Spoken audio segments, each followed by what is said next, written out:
I'm going to play for you the best question and the best response to that question from the vice presidential debate of 2020.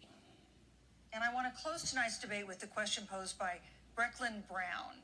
She's an eighth grader at Springville Junior High in Springville, Utah. And here's what she wrote, quote, "When I watch the news, all I see is arguing between Democrats and Republicans. When I watch the news, all I see is citizen fighting against citizen.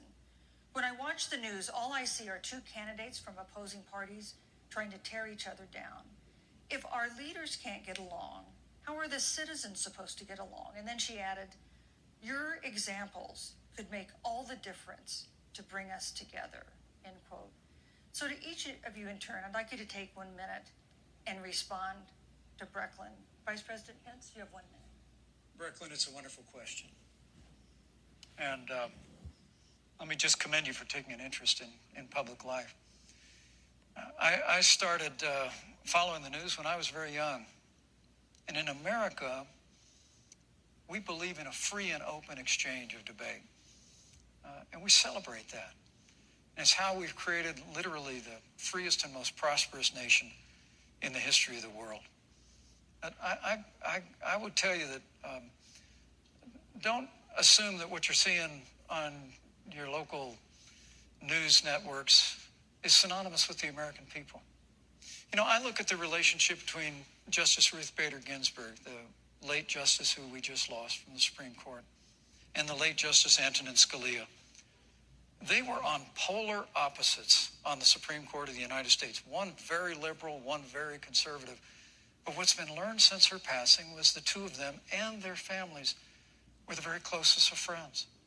I mean, here in America, we can disagree. We can debate vigorously, as Senator Harris and I have on this stage tonight. But when the debate is over, we come together as Americans. And that's what people do in big cities and small towns all across this country. So I just want to encourage you, Brecklin. I want to tell you that we're going to work every day to have government as good as our people. And the American people each and every day love a good debate. We love a good argument. But we always come together and are always there for one another. Thank you, in times of need. And we've especially learned that through the difficulties of this year. There is a verse in the book of Isaiah which says, "A little child shall lead them."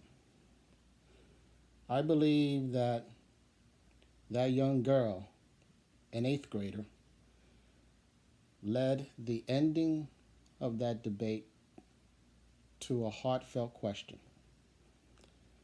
And I believe that the Vice President of the United States responded with a heartfelt answer. Unlike Miss Kamala Harris, who responded with politics, in my opinion, and that is what I truly want to focus on more in this video. I don't want to really discuss the rest of the debate because, in my opinion, I firmly believe that Kamala Harris was rude. She was rude and condescending. But I don't want to discuss that. I want us to focus completely on that question because that is a valid question. Many of us are just like that little girl who is sick and tired of the politics of today. It's ugly, it's nasty, and we are tired of seeing both sides, fighting against each other. And just like the vice president said, that at the end of the day, we're Americans. We can debate, but at the end of the day, we are Americans. And there are, in my opinion, folks who will still miss that point because they are just so attached to their politics. I think that many of us have forgotten that we are human beings and we all bleed the same way. We have abandoned love for each other. The Bible is clear that we must love our neighbor as ourselves, but we are not doing that. And there are many people like that young 8th grader who is tired of seeing these things, take shape, on the news, on social media. And the truth of the matter is that both sides are not going to come together. And just to take it one step further, I still feel that there are many Christians who will continue to bash the president and the vice president.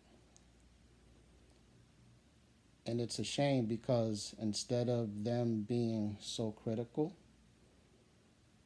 they need to pray for those in positions of authority. I'm going to close this video with something that I recently posted on Facebook.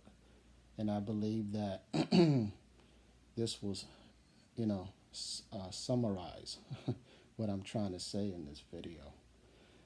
This post was specifically directed towards Christians. This is what I said the other day. I am aware that the president made some recent decisions. Let me clear my throat. Excuse me. I am aware that the president made some recent decisions that the world is not pleased with.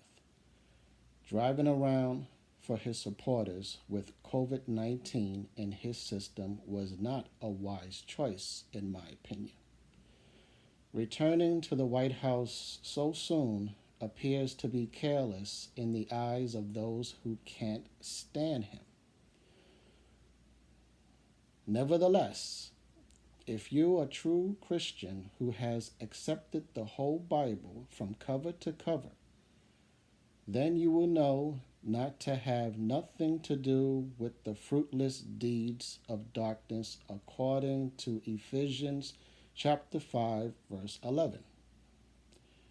In other words, don't participate with the fault-finding crowds who are bent on criticizing every inch of the president's soul instead of examining themselves, according to 2 Corinthians chapter 13, verse 5. This is not a pro-Trump post.